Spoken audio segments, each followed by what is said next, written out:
Next জেনের নতুন আরেকটি ভিডিওতে সবাইকে স্বাগত জানাচ্ছি। তো আজকের এই ভিডিওতে আমরা দেখব কিভাবে ইন্টারনেট ডাউনলোড ম্যানেজারকে অর্থাৎ আইডিএমকে ফায়ারফক্স ব্রাউজারের সাথে সেট আপ করতে হয়। সো ইন্টারনেট ডাউনলোড ম্যানেজারকে ফায়ারফক্সের সাথে সেট আপ করার জন্য প্রথমেই আমরা চলে যাচ্ছি আমাদের ফায়ারফক্স ব্রাউজারে। আমাদের ফায়ারফক্স ব্রাউজারটা ওপেন হয়ে গেছে। ফায়ারফক্স ব্রাউজারে আসার পরে ফায়ারফক্স ব্রাউজারের সার্চ বক্সে আমরা টাইপ করব আইডিএম ইন্টিগ্রেশন মডিউল, INTR। এখানে দেখেন আমাদের সাজেস্ট করতেছে IDM integration module. So IDM integration মডিউলের সাথে আমরা আরেকটা লেখা অ্যাড করব, সেটা হচ্ছে Firefox.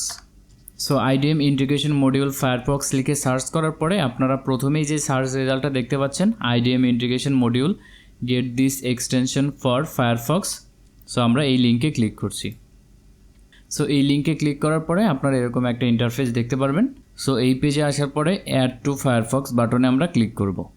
So add to Firefox বাটনে ক্লিক করার পরে ডান দিকে আপনারা একটা পপ আপ দেখতে পারবেন, এইখানে অ্যাড বাটনে আমরা ক্লিক করব। সো অ্যাড বাটনে ক্লিক করলে আপনারা দেখতে পাচ্ছেন যে আইডিএম ইন্টিগ্রেশন মডিউল এটা ফায়ারফক্সের সাথে অ্যাড হয়ে গেছে।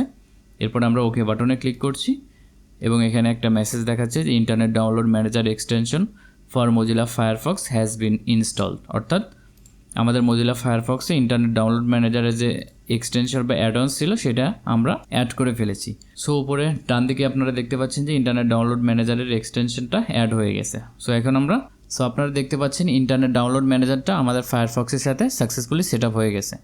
সো এখন আপনারা চাইলে এই ফায়ারফক্সের সাহায্যে আপনারা ইউটিউব থেকে অথবা যে কোনো জায়গা থেকে ভিডিও ডাউনলোড করতে পারবেন। সো এই ছিল মূলত আজকের ভিডিও। এই ভিডিও সম্পর্কে আপনার কোনো মতামত থাকলে অবশ্যই সেটা জানাতে পারেন।